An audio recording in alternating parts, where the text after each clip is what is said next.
आपदामपहर्तारं दातारं सर्वसम्पदां लोकाभिरामं श्रीरामं भूयो भूयो नमाम्यहम्। यत्र यत्र रघुनाथकीर्तनं तत्र तत्र कृतमस्तकाञ्जलिं बाष्पवारि परिपूर्णलोचनं मारुतिं नमत राक्षसान्तकम्। कूजन्तं राम रामेति मधुरं मधुराक्षरम् आरुह्य कविताशाखां वन्दे वाल्मीकिकोकिलम्।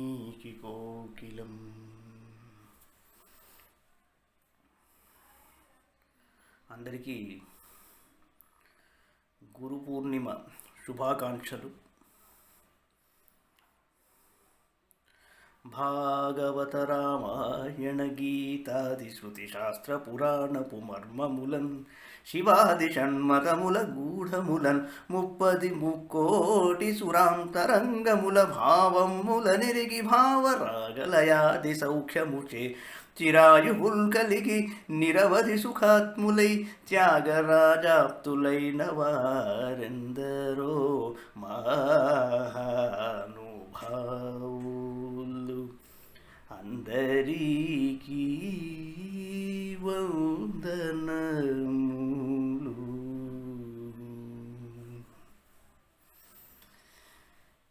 ఇంతకంటే గురువందనం ఏం చేయగలం? శ్రీరామకథాసుధలోని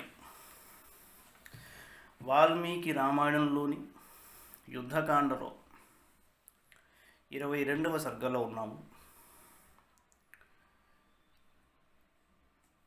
ఇంతకుముందు శ్రీరాముడు దీక్ష చేశాడు, సముద్రుని ప్రసన్నుని చేసుకుందామని చెప్పేసి. ఆయన ఎటువంటి స్పందన చూపించలేదు. అంచేత ఒక్కసారి కోదండం ఎక్కువ పెట్టాడు. ఈ నీటిని అంతటినీ ఇంకింపజేసేస్తానన్నాడు. అంత పని వద్దు అని చెప్పేసి లక్ష్మణస్వామి ఆయనని వారించాడు. ఆయన దగ్గరికి వెళ్ళి నమస్కారం చేసుకుని ఇంత అక్కర్లేదు అని చెప్పి అన్నాడు. ఆ తర్వాత ఏమైందో చూద్దాం. అధోవాచ రఘుశ్రేష్ఠ సాగరం దారుణం వచ అద్యత్వాం శోషయిష్యామి సపాతాళం మహార్ణవ శర నిర్దగ్ధతోయస్య పరిశుష్కస్య సాగర మయా శోషిత సత్వస్య పాంసురుత్పద్యతే మహాన్ మత్కార్ముక విసృష్టేన శరవర్షేణ సాగర పారంతేజ్య గమిష్యంతి పద్భిరేవ ప్లవంగమాః విచిన్వన్నాభిజానాసి పౌరుషం నాపి విక్రమం దానవాలయ సంతాపం మత్తా నాధిగమిష్యసి. రఘువరుడు సముద్రుడితో ఇలా అన్నాడు, మహాసముద్రుడా, నేడే పాతాళలోకము వరకు వ్యాపించియున్న నిన్ను శుష్కింపజేసేదను. నా బాణముల ప్రభావంతో నీలోని జలరాశులన్నీ ఇంకిపోవును, పూర్తిగా ఎండిపోతావు. నీలోని ప్రాణులన్నీ నశిస్తాయి. నీ స్థానమున ఇసుక రేణువులు మాత్రమే మిగులుతాయి. నా శర పరంపర ధాటికి నీరంతయు ఇంకిపోగా ఈ వానరయోధులందరూ కాలినడకతోడనే ఆవలి తీరమునకు చేరగలరు. సాగరుడా, నీవు దానవులకు ఆశ్రయం ఇచ్చుట వలన వారి సహవాస ప్రభావమున వారి అజ్ఞానము నీకును పట్టినట్లున్నది. ఖర్బూజేకో దేక్కర్ ఖర్బూజా రంగు బదులుతాయి అంటారు. అందువలన నీవు నా బల పరాక్రములను గూర్చి ఏమాత్రము ఆలోచింపలేకున్నావు. నీకు అర్థం కావట్లేదు రాబోయే రోజులు ఎలా ఉంటాయో అన్నాడు. బ్రాహ్మేణాస్త్రేణ సంయోజ్య బ్రహ్మదండ నిభం శరం సంయోజ్య ధనుషి శ్రేష్ఠే విచకర్ష మహాబల తస్మిన్ వికృష్టే సహసా రాఘవేణ శరాసనే రోదసీ సంపఫాలేవ పర్వతాశ్చ చకంపిరే తమశ్చ లోకం ఆవవ్రే దిశశ్చ చకాశిరే పరిచుక్షుభిరే చాశు సరాంసి సరితస్తథా తిర్యక్చ సహస్ర నక్షత్రైః సంగతౌ చంద్రభాస్కరౌ భాస్కరాంశుభిరాదీప్తం తమసా చ సమావృతం ప్రచకాశే తదాకాశం ఉల్కాశత విదీపితం అంతరిక్షాచ్చ నిర్ఘాత నిర్జగ్మురత నిర్జగ్మురతుల స్వనాహ. మహాబలశాలి అయిన శ్రీరాముడు బ్రహ్మదండము వలె అమోఘమైన శరమును శ్రేష్టమైన తన ధనుస్సునందు సంధించి బ్రహ్మాస్త్రమంత్రమును స్మరించుచూ వింటినారిని లాగాడు. వెంటనే భూమి ఆకాశం అన్నీ దద్దరిల్లడం మొదలుపెట్టాయి. చీకట్లయిపోయాయి. చుట్టూతా దిక్కులు కనిపించట్లేదు. సరస్సులు నదీ నదములు అల్లకల్లోలమైపోయాయి. నక్షత్రములతో సహా సూర్యచంద్రులు వక్రమార్గమును బయలుదేరారు. కాంతి తరిగిన సూర్య కిరణముల చేతను చీకట్లతోడను ఆకాశం ఆవృతమైనది. గగనము వందల కొలది ఉల్కల కాంతులతో నిండిపోయిందిట. అంతరిక్షము నుండి వాయు సంఘర్షణములతో కూడిన పెద్ద పెద్ద ధ్వనులు బయలుదేరాయి. సుడిగాలులు బయలుదేరాయి. పుష్పురుశ్చ ఘనా దివ్యా దివి మారుతస్పంక్తయ భవంచ తదా వృక్షాన్ జలదాన్ ఉద్వహన్నపి అరుజంశైవ శైలాగ్రాన్ శిఖరాన్ని ప్రభంజన. దివిస్పృశో మహామేఘా సంగతా సమహాస్వనా ముముచుర్వైద్యుతాన్నగ్నిం స్తే మహాశనయస్తదా. యాని భూతాని దృశ్యాని చుకృషుశ్చాశనే సమం అదృశ్యాని చ భూతాని ముముచుర్భైరవస్వనం. శిశిరే చాపి భూతాని సంత్రస్తాన్యుద్విజంతి చ సంప్రవివ్యధిరే చాపి నచ పస్పందిరే భయాత్. పెనుగాలులు మబ్బుల్ని ఎగరగొట్టేశాయి. వృక్షములు కూలిపోయాయి. పర్వతముల పైభాగములు ముక్కలైపోయాయి. ఆకాశాన మహామేఘములు ఒకదానికొకటి రుద్దుకొని పెద్దగా గర్జించాయి. అగ్నిజ్వాలలు బయలుదేరాయి. వాటి నుంచి పిడుగులు బయలుదేరాయి. మనుషులు జంతువులు మొదలగు ప్రాణులన్నీయును పిడుగుపాట్లు వలె గగ్గోలు పెట్టేశాయి. లోకమునకు కనబడని పిశాచాదులు భయంకర ధ్వనులను గావించాయి.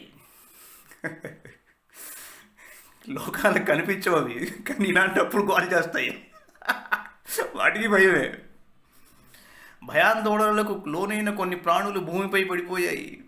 భీతితో వ్యధ చెందుచూ జడముల వలె పడి ఉన్నాయిటవి. సహ భూతైస్తతో యోర్మి స నాగస్సహ రాక్షస సహసాభూతతో వేగాద్ భీమవేగో మహోదధి యోజనం వ్యతిచక్రామ వేలామన్యత్ర సంప్లవాత్ తం తదా సమతిక్రాంతం నాతి చక్రామ రాఘవ. సముద్ధతమమిత్రఘ్నో రామో నదనదీపతిం. క్రూర జంతువులతో, రాక్షసులతో, జలతరంగములతో, సర్పములతో కూడిన మహాసముద్రము మునుపటి కంటేనూ భయంకరమైన వేగము గలదాయను. ఒక్కసారి అల్లకల్లోలమైన సముద్రంలో తుఫాన్లాగా వచ్చినప్పుడు ఎలా ఉంటుందో అలా జరిగింది. ప్రళయకాలము కాకున్నను ఆ మహోదధి తన సరిహద్దును 1 యోజన పర్యంతం దాటేసిందిట. అది అప్పుడు గర్వోన్మత్తుడైన ఆ సముద్రుడు అట్లు పారిపోవచుండగా అట్టివానిపై బాణములను ప్రయోగించుట అధర్మమని భావించి శత్రుసూదనుడైన శ్రీరాముడు ఆ సముద్రునిపై బ్రహ్మాస్త్రమును ప్రయోగింపలేదు. ఒక్కోసారి గమనించండి, కోపం అన్నది బలవంతుడి లక్షణమా, బలహీనుడి లక్షణమా? తేజస్సు వేరు, క్రోధం వేరు. అమితమైన తేజస్సు గలవారు ఎప్పుడైతే క్రోధాన్ని ప్రదర్శిస్తారో అది తట్టుకోవడం చాలా కష్టం. సామాన్యంగా రాదు కోపం వాళ్ళకి. వాళ్ళు కొన్ని నియమాలను పాటించిన తరువాత ఇక లాభం లేదని ఆ ఫేజ్లోకి వెళతారు. ఇదేమిటి ఈయనకు కూడా కోపం వచ్చింది అనుకోవడానికి వీల్లేదు. కోపం అందరికీ వస్తుంది. తేజస్సుతో కూడిన క్రోధం ఎలా ఉంటుందిరా అంటే ఇదిగో ఇప్పుడు శ్రీరాముడు చూపించినట్లుగా ఉంటుంది. ఇక్కడ ఇంకో మాట చెప్తున్నాడు. సముద్రుడు భయకంపితుడై ఇంకాస్త ముందరికి 1 యోజన పర్యంతం అతిక్రమించాడు అన్నాడు. ఉరకలు వేస్తూ ఉంటాడు. చాలామంది ఒక్కోసారి భయం వలన క్రోధాన్ని చూపిస్తూ ఉంటారు. చాలా జాగ్రత్తగా గమనించాలి. అవతల పక్కవాడు ఎందుకు కోపాన్ని ప్రదర్శిస్తున్నాడు? భయం వలన లేక తేజస్సు వలన? ఆందోళన వలన కలికాలంలో 100కి 90 మంది ప్రదర్శించే కోపం కేవలం ఇన్సెక్యూరిటీ వల్లనే, ఆందోళన వలన, ఆవేదన వలన. దాన్ని కోపం కింద తీసుకోకూడదు. తీసుకున్నప్పుడు సమస్యలు వస్తూ ఉంటాయి. ఎందుకంటే దాన్ని మీరు ఆ విధంగా అర్థం చేసుకున్నారు కాబట్టి. ఇక్కడ చిన్న తమాషా, నేను దాన్ని ప్రస్తావించాను. తతో మధ్యా సముద్రశ్చ సాగరస్వయముత్థిత ఉదయం హి మహాశైలాత్ మేరోరివ దివాకర పన్నగై సహ దీప్తాస్యై సముద్ర ప్రత్యదృశ్యత స్నిగ్ధ వైఢూర్య సంకాశో జాంబూనద విభూషిత రక్తమాల్యాంబరధర పద్మపత్ర నివేక్షణ సర్వ పుష్పమయీం దివ్యాం శిరసా ధారయన్ స్రజం జాతరూపమయైశ్చైవ తపనీయ విభూషితై ఆత్మజానాంచ రత్నానాం భూషితో భూషణోత్తమై ధాతుభిర్మండితశైలో వివిధైర్హి మవానివ ఏకావళీ మధ్యగతం తరళం పాండురప్రభం విపులేనోరసా బిభ్రత్ కౌస్తుభస్య సహోదరం ఆఘానితరంగౌఘ కాళికానిల సంకుల దేవతానాం స్వరూపాణాం నానారూపాభిరీశ్వర గంగా సింధు ప్రధానాభి ఆపగాభి సమావృత ఉద్వర్తిత మహాగ్రాహ సంభ్రాంతోరగరాక్షస సాగరసముపక్రమ్య పూర్వమామంత్య వీర్యవాన్ అబ్రవీత్ ప్రాంజలిర్వాక్యం రాఘవం శరపాణినం. తరువాత జలనిధి మధ్యము నుండి వెలువడిన సముద్రాధిదేవత మేరు మహాపర్వతము నుండి ఉదయించుతున్న సూర్యుని వలె భాసిల్లెను. అలా ప్రకటితుడైన సముద్రుడు మరయుచున్న పడగలు గల సర్పములను ధరించి ఉన్నాడు. మేలైన వైఢూర్యముల వలె శ్యామవర్ణముతో చేజరిల్లుచున్నాడు. బంగారు ఆభరణములను ధరించి ఉన్నాడు. ఎర్రని మాలికలను వస్త్రములను ధరించి ఉన్నాడు. ఆయన నేత్రములు తామర రేకుల వలె మనోహరంగా ఉన్నాయిట. సముద్రుడు ఆయన తన శిరస్సుపై దాల్చిన పూలదండ వివిధములకు పుష్పములతో విరాజిల్లుచుండెను. ఆ జలధి నుండియే ఉత్పన్నమైన రత్నములచే పొదుగబడిన మేలిమి బంగారు ఆభరణములను దాల్చిన ఆ దివ్య పురుషుడు రకరకాల ధాతువులతో ఉప్పెడి హిమవంతుని వలె స్వచ్ఛంగా విరాజిల్లుచున్నాడు. విశాలమైన తన వక్షస్థలమునందు ముత్యాల హారాన్ని ధరించాడు. ఆ దండ యొక్క మధ్యభాగమున పాటల వర్ణము గల ఒక మణిపూస కౌస్తుభం వలె విరాజిల్లుచుండెను. ఆ సముద్ర జలములలో గల పెద్ద పెద్ద మొసళ్ళు పైకి ఎగురుతున్నాయిట. నాగులు రాక్షసులు భ్రాంతచిత్తులై కనిపిస్తున్నాయి. వివిధములకు చక్కని రూపములతో ఒప్పుచున్న దేవతల వలె విరాజిల్లెడి గంగ సింధు మున్నగు నదులతో సమావృతుడైన సముద్రుడు ధనుర్బాణములను చేబూనియున్న ఆ ప్రభువును సమీపించి ప్రాంజలి అయి ఆ స్వామితో ఇలా అన్నాడు. పృథివీవాయురాకాశం ఆపో జ్యోతిశ్చ రాఘవ స్వభావే సౌమ్య తిష్టంతి శాశ్వతం మార్గమాశ్రితా తత్స్వభావో మమాప్యేష యదగాధోహమప్లవ వికారస్తు భవేద్గాథ ఏతత్తే ప్రవదామ్యహం. సౌమ్యుడవైన ఓ రఘువీర, భూమి, వాయువు, ఆకాశము, జలము, అగ్ని అను పంచమహాభూతములు శాశ్వతమైన పద్ధతులను అనుసరించి వాటి స్వభావముల మేరకు ప్రవర్తిస్తూ ఉంటాయి. అలా ఉండుట స్వభావం కాగా లోతుగా నుండుట దాటుటకు శక్యము గాని రీతిగా ఉండుట నా స్వభావం, అది నా ధర్మం. లోతు లేని వాడనగుట అనున్నది నా స్వభావమునకు విరుద్ధము. దానిని వివరిస్తాను, దయతో ఆలకించవయ్యా అన్నాడు. నా కామాన్న చలోభాద్వాన భయాత్ పార్థివాత్మజ గ్రాహనక్రాకుల జలం స్తంభమేయం కథంచన విధాస్యే రామయేనాపి విషహిష్యే వ్యహం తథా గ్రాహాన ప్రహరిష్యంతి యావత్ సేనా తరిష్యతి హరీణాం తరణే రామ కరిష్యామి యథాస్థలం తమబ్రవీత్ తదా రామ ఉద్యతో హి నదీపతే అమోఘోయం మహాబాణ కస్మిన్ దేశే నిపాత్యతాం. మహారాజు కుమార, సర్పములతో మొసళ్లతో కల్లోలితముగా నుండి ఈ జలములను ధనాపేక్షతో గాని లోభ గుణము వలన గాని దండ భయము వలన గాని ఏ విధముగాను నేను స్తంభింపజేయను. నా స్వభావం అది. రామా, నీవు వెళ్ళుటకు వీలుగా దారిని ఏర్పరచెదను. వానరులు ఈ జలములను దాటుటకు అనువుగా నేను సహించి ఉందును. సైన్యములు సముద్రమును దాటి వెళ్ళు వరకు జలజంతువులు వాటిని బాధింపకుండున్నట్లు స్థలమును చూపెదను. విల్లెక్కు పెట్టియున్న శ్రీరాముడు సముద్రుడిట్లు పలికిన పిమ్మట ఓ నదీపతి, నా బాణము దివ్యమైనది, తిరుగులేనిది. దీనిని ఏ ప్రదేశమున ప్రయోగింపవలెనో చెప్పు అన్నాడు. రామస్య వచనం శ్రుత్వా తం చ దృష్ట్వా మహాశరం మహోదధిర్మహాతేజ రాఘవం వాక్యమబ్రవీత్. అంతటా మహాసముద్రుడు ఆ రఘువరుని మాటలను విని ఎంతో సంతోషించాడు. శ్రీరాముని ఆ స్వామి సంధించిన బాణమును చూచి ఆ ప్రభువుతో ఇలా అన్నాడు: ఉత్తరేణావకాశోస్తి కశ్చిత్ పుణ్యతమో మమ ద్రుమకుల్యేతి ఖ్యాతో లోకే ఖ్యాతో యథా భవాన్ ఉగ్రదర్శనకర్మాణో బహవస్తత్ర దస్యవః ఆవీరప్రముఖా పాపా పిబంతి సలిలం మమ తైస్తు సంస్పర్శనం పాపైః న సహే పాపకర్మభిః అమోఘ క్రియతాం రామ తత్ర తేషు సరోత్తమః. శ్రీరామ, ఇక్కడికి సమీపంలో ఉత్తర దిశ యందు ద్రుమకుల్యము అని పేరు గల ఒక ప్రదేశం ఉన్నది. అది అందచందములలో నీవలే వాసికెక్కినది. అచట ఆభీరులు మొదలగు అడవి జాతులకు చెందినవారు పెక్కుమంది నివసిస్తూ ఉంటారు. పాపాత్ములు వాళ్ళు, దోపిడి దొంగలు. వారి రూపములు వికృతంగా ఉంటాయి, క్రూరమైన పనులు చేస్తూ ఉంటారు. వారు సముద్ర జలమును సేవించుచుందురు. పాపకర్ములైన ఆ పాపాత్ముల స్పర్శను నేను సహించలేకుండా ఉన్నాను. అంచేత రాఘవ, అమోఘమైన నీ దివ్య బాణమును అచటి వారిపై ప్రయోగించవయ్యా అన్నాడు.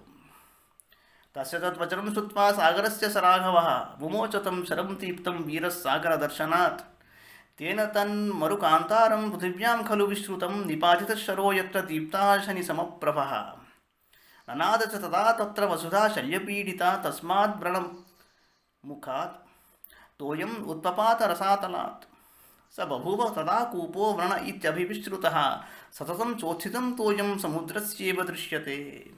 ఆ మాటలు విన్నాక శ్రీరాముడు ఆయన సూచన మేరకు ఆయన అమోఘమైన బాణాన్ని వదిలేశాడు. జ్వాలలను వెలిగక్కుచు పిడుగువలే భీకరమైన రామబాణము మరుభూమిగా ప్రసిద్ధి వహించిన ద్రుమకుల్య ప్రదేశమున పడిందిట. ఆ బాణము యొక్క ధాటికి ఆ ప్రదేశమున మహానాదముతో ఒక గొయ్యి ఏర్పడింది. పాతాళం వరకు ఏర్పడిన ఆ గోతి నుండి జలములు పైకి ఎగజిమ్మెను. ఆ గోయి ఒక దిగుడు బావిగా రూపొందింది. అది వ్రణకూపము అని పేరుతో వాసికెక్కింది. నిరంతరము అందుండి ఊరెడి నీరు సముద్ర జలముల వలె ఒప్పారెను.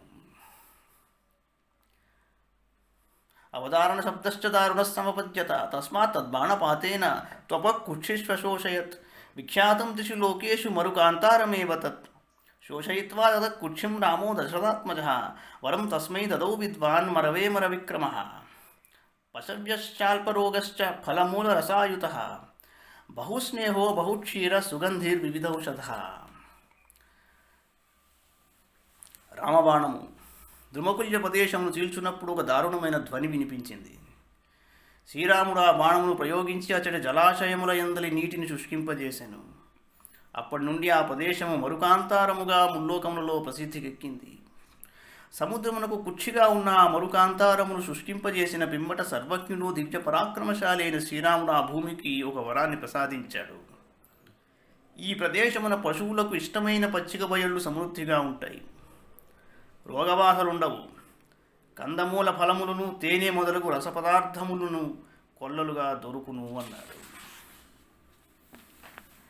ఏమేతైర్గుణైర్యుక్తో బహుభిః సతతం మరుగు రామస్య వరదానాచ్చ శివః బభూవః. నే ఈ పాలు విరివిగా లభిస్తాయన్నాడు. సుగంధ ద్రవ్యములకును వివిధములకు ఔషధములకును ఇచ్చట కొదువై ఉండదన్నాడు. శ్రీరాముడిచ్చిన వరప్రభావమున మరుభూమి పెక్కు శుభలక్షణములతో నిరంతరము వర్ధిల్లెను. తస్మిన్ దగ్ధే తదా కుక్షౌ సముద్రస్తరితాం పతిః రాఘవం సర్వశాస్త్రజ్ఞం ఇదం వచనమబ్రవీత్. సముద్రుడు రామచంద్రుడితో ఇలా అన్నాడు: అయం సౌమ్య నళో నామ తనుజో విశ్వకర్మణ పిత్రా దత్తవర శ్రీమాన్ ప్రతిమో విశ్వకర్మణ ఏష సేతుం మహోత్సాహ కరోతు మయి వానరః తమహం ధారయిష్యామి తథా శేష తదా పిత. సౌమ్య, వానరయోధులలో ప్రముఖుడైన ఈ నరుడు విశ్వకర్మ యొక్క కుమారుడు, శుభలక్షణములు గలవాడు. తండ్రి అయిన విశ్వకర్మ ఇతనికి నీవు నాయంతటి శిల్పకళా నిపుణువు కాగలవు అని వరం ఇచ్చాడు. తండ్రి వలె ఈ వానరుడు మిగుల ఉత్సాహము గలవాడు, కార్యదక్షుడు కనుక ఇతడు నాపై సేతువును నిర్మింపగలడు. నేను దానిని భరిస్తాను అన్నాడు. నలుడి గురించి సముద్రుడు చెబుతాడు శ్రీరాముడికి. ఏవముక్త్వోదధిర్నష్టः సముత్థాయ నళస్తదా అబ్రవీద్ వానరశ్రేష్ఠో వాక్యం రామం మహాబలః. వెంటనే సముద్రుడు ఈ విధంగా పలికి అంతర్ధానమయ్యాడు. తర్వాత వానర ప్రముఖుడు మిగుల బలశాలి అయిన నలుడు లేచి అంజలి ఘడించి శ్రీరామచంద్రుడితో ఇలా అన్నాడు: అహం సేతుం కరిష్యామి విస్తీర్ణే వరుణాలయే హితు సామర్థ్యమాస్థాయ తత్వమాహ మహోదధి దండ ఏవ వరో లోకే పురుషస్యేతి మే మధీధి క్షమాం అహృతజ్ఞేషు సాంత్వం దానమథాపి వా. అయం హి సాగరో భీమస్యేతుకర్మ దిదుక్షయా దదౌ దండభయాద్గాధం రాఘవాయ మహోదధి. మమ మాతుర్వరో దత్తో మందరే విశ్వకర్మణ ఔరసస్తస్య పుత్రోహం సదృశో విశ్వకర్మణ స్మారితోస్మ్యహమేతేన తత్వమాహ మహోదధి. నాప్యహమనుక్తో వై ప్రబ్రూయాం ఆత్మనో గుణాన్ సమర్థశ్చాప్యహం సేతుం కర్తుం వై వరుణాలయే కామం అద్యైవ బధ్నంతు సేతుం వానర పుంగవాః. నలుడు అన్నాడు: స్వామి, సముద్రుడు తెలిపిన విషయం యథార్థం. తండ్రి వలన నాకు లభించిన శక్తి సామర్థ్యముల వలన సువిశాలమైన ఈ జలధిపై సేతువును నేను నిర్మింపగలను. లోకములో కృతజ్ఞత లేని వారి ఎడ దండనీతిని ప్రయోగించుటయే ఉత్తమమని నా అభిప్రాయము. అట్టి వారి ఎడ దయచూపుట, బుజ్జగించుట, దానమిచ్చుట పనిచేయవు. వాస్తవముగా ఈ సముద్రుడు కృతజ్ఞుడు. రామ, మీ వంశము వాడైన సగరుడు తన పుత్రుల ద్వారా సముద్రాన్ని ఏర్పరిచాడు. ఇప్పుడు ఇతడు కృతజ్ఞతాభావముతో గాక నీవు దండింతువను భయంతో మాత్రమే సేతు నిర్మాణ కార్యమునకు మార్గమును సుగమం చేసినాడు. మందర పర్వత ప్రదేశమున విశ్వకర్మ మా తల్లికి దేవి, నాయంతటి సమర్థుడైన కుమారుడు నీకు కలుగును అని వరముని ఇచ్చియుండెను విశ్వకర్మ. అందువలన ఆ విశ్వకర్మకు నేను ఔరస పుత్రుడను, శిల్పకళలో ఆయనతో సమానుడను. సముద్రుడు చెప్పిన ఈ విషయం యథార్థము. అతడు నన్ను గూర్చి నీ ముందు ప్రస్తావించుట వలన నేను ఇట్లు వివరించుచున్నాను. ఇతరుల ప్రస్తావన లేకుండా నాకై నేను నా గుణములను గురించి తెలుపుట యుక్తము కాదని ఇంతవరకును మిన్నకుంటిని. చెప్పడానికి వీలు లేదు అలాగా. ఇంకొకళ్ళు చెప్పాలి మన గురించి మనం ఏం చెప్పుకుంటాం. సముద్రముపై సేతువును నిర్మించుట యందు నేను కుశలుడనే. అందువలన మన వానర ప్రముఖులెల్లరూ నేడే సేతు నిర్మాణమునకు పూనుకొందురుగాక అన్నాడు. ఇక్కడ చాలామంది ఒక ప్రశ్న అడుగుతూ ఉంటారు. చాలా చోట్ల సముద్రుడు నన్ను క్షమించవయ్యా అని కోరుతూ శ్రీరాముడి దగ్గరకు వచ్చి, నీ పాదస్పర్శ వలన నేను పులకితుడనై పొంగి పొరలాను కానీ నీకు దారి ఇవ్వకూడదు అని చెప్పి నేను మొండిగా కూర్చోలేదు అని చెప్పినట్లు చాలా చోట్ల చదివారు చాలామంది, చాలా చోట్ల చూపించారు కూడా. వాల్మీకి రామాయణంలో అలా లేదు. సముద్రుడు కేవలం ఒక మాట చెప్పాడు: నా స్వభావం పంచభూతాలలో జలానికి ఉన్న స్వభావం బాగా లోతుగా ఉండవలసింది, ఎవరికి లంఘించేందుకు వీలుగా లేకుండా ఉండే స్వభావం నాది, కాబట్టి నా ధర్మం నేను నిర్వర్తించానని చెప్పుకుని మీ ట్రూప్లో నలుడని ఆయన ఉన్నాడని ఆయనకు చెప్పి ఆయన సేతువును నిర్మిస్తాడు, నేను దాన్ని తట్టుకుంటాను, నేను ఆ సేతువును భరిస్తానని చెప్పినట్లు చెప్పాడే తప్ప ఆ విషయం ఇక్కడ చెప్పలేదు ఆయన. సో ఇక్కడ నలుడు అందుకే చాలా క్లియర్గా ఏమంటున్నాడు అంటే, అసలు సగరుడి వల్ల ఏర్పడిన సాగరం అది, అందుకే సాగరం అన్న పేరు. అయినా కృతజ్ఞత అనేది లేక ఆయన అలా ప్రవర్తించాడు.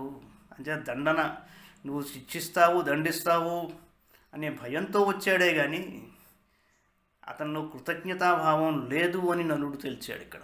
తతో తిసృష్ట రామేణ సర్వతో హరియూథపాః అభిపేతుర్మహారణ్యం హృష్టా శతసహస్రశః తే నగాన్నగ సంకాశాః శాఖామృగగణర్షభాః భవంజుర్వానరాస్తత్ర ప్రచకర్షుశ్చ సాగరం తే సాలైశ్చాశ్వకర్ణైశ్చ ధవైర్వంశైశ్చ వానరాః కుడజైరర్జునైస్తాలైః తిలకైస్తినిశైరపి బిల్వైశ్చ సప్తపర్ణైశ్చ కర్ణికారైశ్చ పుష్పితైః చూతైశ్చాశోకవృక్షైశ్చ సాగరం సమపూరయన్ సమూలాంశ్చ విమూలాంశ్చ పాదపాన్ హరిసత్తమాః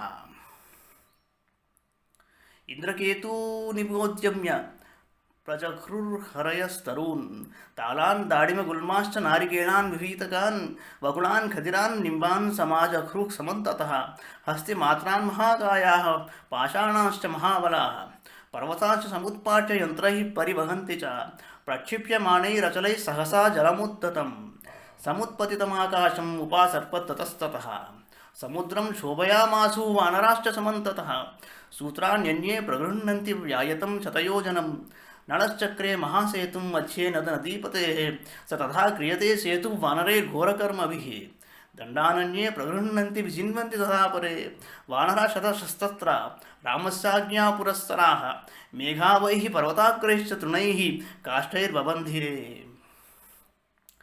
పుష్పితాగ్రైశ్చ తరుభిస్సేతుం బధ్నంతి వానరాः పాషాణాశ్చ గిరిప్రఖ్యాన్ గిరీణాం శిఖరాణి చ దృశ్యంతే పరిధావంతో కృష్య వారణసన్నిభాः శీలానాం క్షిప్యమాణానాం శైలానాం చ నిష్పాచ్యతాం బభూవ తుములశబ్దస్తదా తస్మిన్ మహోదధౌ. వెంటనే శ్రీరాముడు వానర నాయకులకు వంతెనను నిర్మించుట కోసం ఆజ్ఞాపించాడు. వెంటనే లక్షల కొలది వానరులు సంతోషంతో గంతులు వేస్తూ మహారణ్యమును ప్రవేశించారు. పర్వతాకారులైన ఆ వానర ప్రముఖులు పెద్ద పెద్ద వృక్షములను కొండ శిలలను ముక్కలు ముక్కలు గావించి సముద్ర సమీపమునకు తీసుకొచ్చారు. వివిధములకు మద్ది చెట్లు, ధవవృక్షములు, వెదురుగడలు, అవిసి చెట్లు, తెల్లమద్ది చెట్లు, తాళవృక్షములు, బొట్టుకు చెట్లు, తిమిష వృక్షములు, మారేడు చెట్లు, ఇలా ఏడాకుల పొన్న చెట్లు, రకరకాల చెట్లను తీసుకొచ్చి సముద్రాన్ని నింపేశారు వాళ్ళు.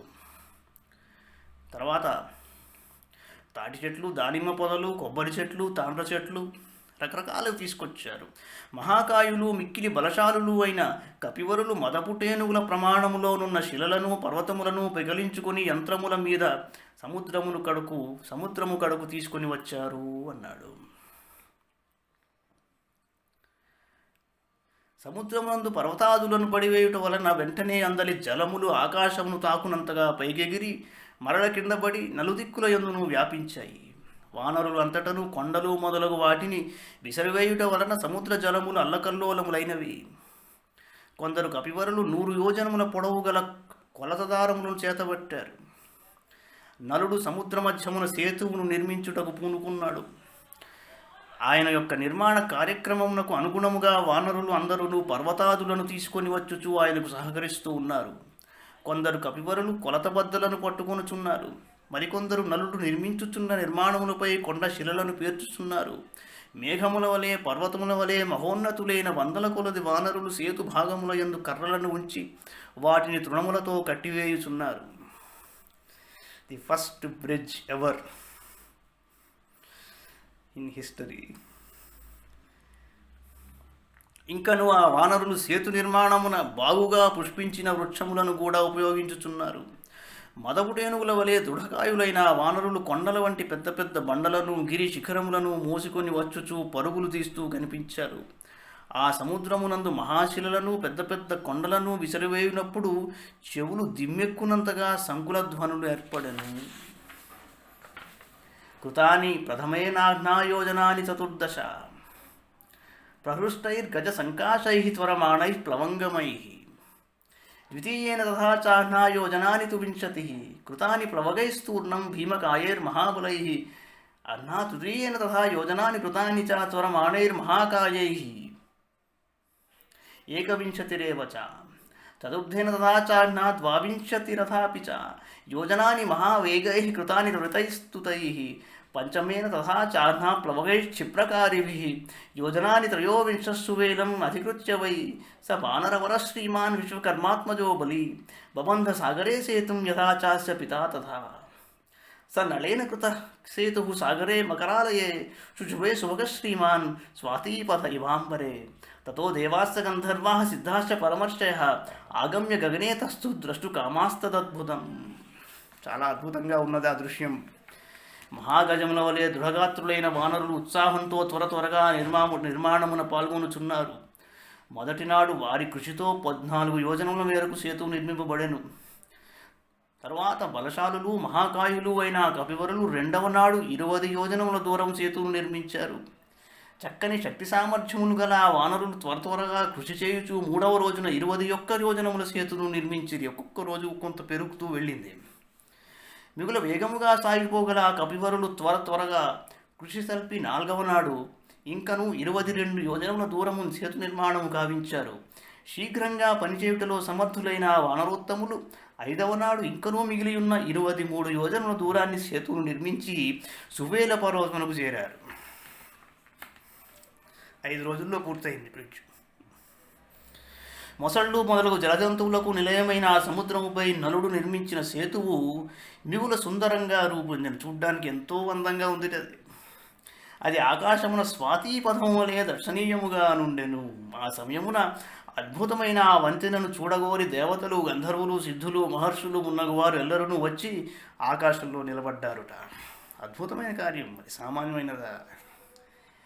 స్వాతి పథం వలె దర్శనీయంగా ఉన్నది అన్నాడు. ఏమిటయ్యా స్వాతి పథం అంటే? మఖ, పుబ్బ, ఉత్తర, ఆర్షభి వీధి అంటారు. హస్త, చిత్త, స్వాతి, గోవీధి అంటారు. విశాఖ, అనురాధ, జ్యేష్ఠ, రాజగవి వీధి అంటారు. ఇది మధ్యమ మార్గం అవుతుందన్నమాట. అంటే స్వాతి పథం అంటే అది ఒక చక్కని ఒక లైన్లా కనిపిస్తుందన్నమాట. ఆ 3 నక్షత్రాలు హస్త, చిత్త, స్వాతి అనేవి. దశయోజన విస్తీర్ణం శతయోజనమాయతం దదృశుర్దేవ గంధర్వ నళసేతుం సుదుష్కరం ప్లవంతశ్చ గర్జంతశ్చ ప్లవంగమాహ. ఒక్కసారి గంతులు వేశారు వానరులందరూ. నరుడు సిద్ధపరిచిన ఆ సేతువును నిర్మించుట ఇతరులకు దుష్కరము. అది 10 యోజనముల వెడల్పు, 100 యోజనముల దూరము కలిగి ఉన్నది. ఆ అద్భుత నిర్మాణములను దేవతలు, గంధర్వాదులు రెప్పలార్పక కుతూహలంతో దర్శించారు. తదచింత్యం అసహ్యం చ అద్భుతం రోమహర్షణం దదృశు సర్వభూతాన్ని సాగరే సేతుబంధనం. వానరులు అందరూ ఆ సేతువుపై సంతోషంతో ఇటునటు మీదికి క్రిందికి ఎగురుచూ గర్జించుచున్నారు. సాగరంపై నిర్మితమైన ఆ సేతువు ఊహలకు అందనిది, ఇతరులు ప్రయత్నించుటకు అలవి కానిది, అద్భుతమైనది, ఒడలు పులకింపజేయునది. అట్టి వంతెనను సమస్త ప్రాణులను కనులారా చూశారు. తాని 1,000,000 సహస్రాణి వానరాణాం మహోజసాం బధ్నంత సాగరే సేతుం జగ్ముపారం మహోదధే.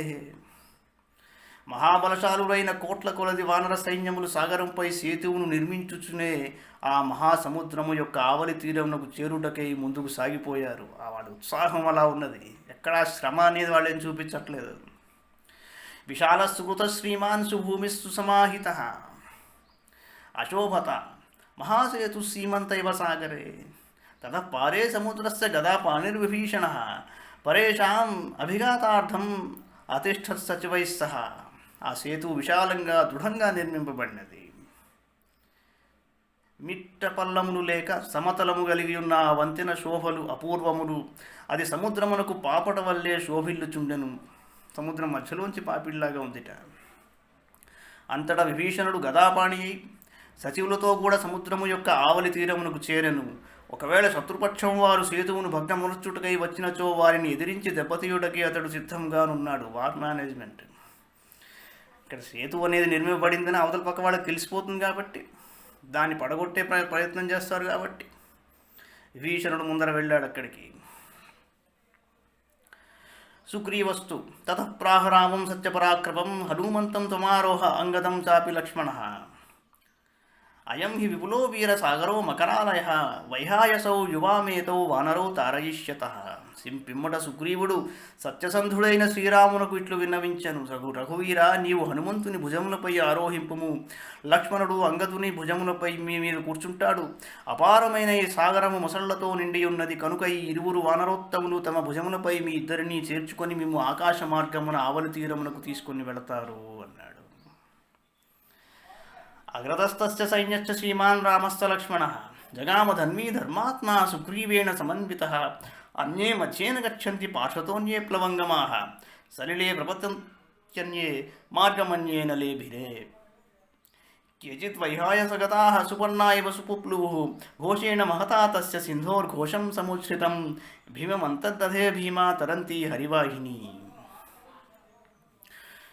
ధర్మాత్ముడైన శ్రీరాముడు ధనుర్ధారి లక్ష్మణ సుగ్రీవులతో కూడి సైన్యము యొక్క అగ్రభాగమున నిలిచి ముందునకు సాగెను. కొందరు వానరులు సేతువు యొక్క మధ్యభాగమున, మరికొందరు ఇరుప్రక్కలను వెళ్ళుచుండిరి. నీళ్లలో దుమికి ఈరుచు కొందరు, మరికొందరు గరుత్మంతుని వలె ఆకాశమును ఎగురుతూ పురోగమించుచున్నారు. భయంకరమైన వానరసేన బిగ్గరగా గర్జించుచు సముద్రమును దాటుచుండెను. ఆ సైనికులొనర్చిన కోలాహల ధ్వనులు సముద్ర ఘోషను కప్పివేయుచుండెను. ఆ వానర సైన్యము కపీంద్రుడైన సుగ్రీవునితో కూడి నలుడు నిర్మించిన సేతువు మీదుగా ఆవలి తీరమునకు చేరెను. వానరాణాం హిసాతీర్ణా వాహిని నడసేతున తీరే నివివిషే రాజ్ఞో బహుమూల ఫలోదకే. ఆ వానరయోధులు రాజాజ్ఞను అనుసరించి కందమూల ఫలమును జలమును సమృద్ధిగా గల దక్షిణ తీరమున విడిసిరి. తద్భుతం రాఘవ కర్మ దుష్కరం సమీక్ష దేవా సహసిద్ధచారణై ఉపేక్ష రామం సహసా మహర్షిభి సమభ్యసించన్ సుశుభైర్జలై పృథక్ జయస్వ శత్రూన్ నరదేవమేదినీం ససాగరాం పాలయ శాశ్వతీ సమాహ ఇతీవ రామం నరదేవ సత్కృతం శుభైర్వచోభిర్వివిధైరపూజయన్. అద్భుతము దుష్కరము అయిన రామకార్యమును చూచి దేవతలు, సిద్ధులు, చారణులు, మహర్షులు శీఘ్రంగా ఆయనను సమీపించి పవిత్ర జలములతో వేర్వేరుగా ప్రభువును అభిషేకించారు. తరువాత నరోత్తమ, శత్రువులను జయించి చతుస్సాగర పర్యంతము వ్యాపించియున్న ఈ భూమండలమును కలకాలము పాలింపుము అని నరులకును దేవతలకును మాన్యుడైన శ్రీరాముని వివిధములకు శుభవచనములతో ఆశీర్వచనం చేశారట వాళ్ళందరూ. కొంతమంది అడుగుతూ ఉంటారు, ఈ బండల మీద రాళ్ల మీద శ్రీరామ అని వ్రాయడం వలన అవి మునక్కుండా పైకి తేలాయి అని చెప్పి ఎక్కడో చూసామండి. సరే, ఇప్పుడు ఈ సర్గలో మనం చెప్పుకున్నాం, అలాంటివి ఏమీ చెప్పలేదు వాల్మీకి మహర్షి. శ్రీరామ అని బండల మీద వ్రాసేసి ఆ రాళ్ల మీద పాదఘర్షణలతో నడుచుకుంటూ వెళ్ళడం అనేది వీళ్ళు చేస్తారా? అది కూడా ఆలోచించాలి. నువ్వు వంతెన నిర్మించవయ్యా, నేను దాన్ని భరిస్తాను అని సముద్రుడు చెప్పి వెళ్ళిపోయిన తర్వాత ఆ బండలన్నీ లోతుగా వేసి ఎలా అయితే వంతెన్ని నిర్మిస్తారో అలాగే నిర్మించారు కట్టి వాటిని. కాకపోతే ఎటువంటి బండలను తీసుకొచ్చి సముద్రం మీద మనం వంతెన నిర్మించగలము అన్నది ఆ స్కిల్లు నలుడి దగ్గర ఉన్నది. రాళ్లల్లో కూడా ఒక వైబ్రేషన్ ఉంటుంది. ఓ కథ చెప్తూ ఉంటారు పెద్దవాళ్ళు. ఓ పెద్ద ఆయన పల్లెటూళ్ళలో గుడి కట్టిద్దాం అనుకున్నట్ట. సరే, ఒక ఎక్స్పర్ట్ని పిలుద్దామని చెప్పి చాలా గుళ్ళు కట్టాడు ఆయన అని చెప్పి ఆయన పిలిచారట. పిలిచామయ్యా, ఇప్పుడు మనకి నవరాత్రి ఉత్సవాలు వస్తున్నాయి, ఈ లోపల నువ్వు మరి అమ్మవారి గుడి కడతావా ఎలాగా అన్నట్ట. 6 నెలల టైం ఉంది ఆయనకి. అలాగే దేవుడిని కట్టేస్తానన్నట్ట. కానీ అందరూ కలిసి ఆయనకి పని అప్పు చెప్పారు. కానీ ఆయన నెలకోసారో 15 రోజులకోసారో వచ్చి ఆ కొండ ప్రాంతాన్ని అలా కాసేపు ఉలితో అలా కొట్టి చూసి వెళ్ళిపోతూ ఉండేవాట. కట్టేవాడు కాదట. ఏమిటి ఈయన కడతాడా, లేకపోతే ఇది ఏమిటి మనం చేతగాని వాడికి అప్పు చెప్పామా అని బాధపడ్డారు వాళ్ళు. ఇంకా జస్ట్ 1 నెల ఉండిపోయింది అంతే. చివరికి ఓ రోజు అతను వచ్చేసి టకటక అక్కడ పనిచేసే వాళ్ళందరినీ తీసుకొచ్చి పెట్టేసి వాళ్ళని పనిలో పెట్టేసి టకటక కొండ ప్రాంతం అంతా కొట్టేసి 1 నెల రోజుల్లో గుడి కట్టేసేట ఆయన.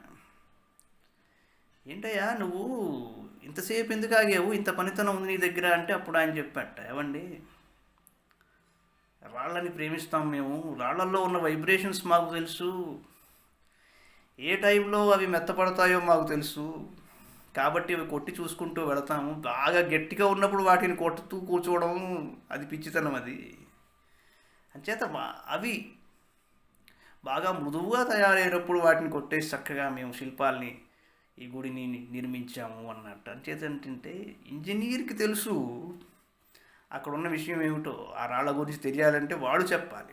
సో అలాగే నలుడు అద్భుతమైన పని చేసి చూపించాడు మనందరికీను.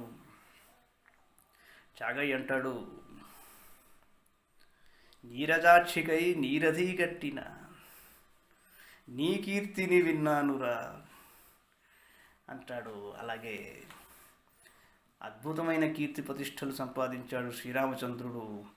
వానర యోధుల చేత వారిలోని ఒక అద్భుతమైన టాలెంట్ని గుర్తించి సముద్రం మీదే ఏకంగా వంతెని నిర్మించి చూపించాడు. మనకి ఇత్యార్ష శ్రీమద్ రామాయణే వాల్మీకి ఆదికావ్య యుద్ధకాండే ద్వావింశ సర్గ శ్రీరామచంద్ర శ్రితపారిజాత సమస్త కళ్యాణగుణ విరామ సీతాముఖాంబోరు చంచరీక నిరంతరం మంగళం మాతురోతు సర్వం శ్రీకృష్ణార్పణమస్తు.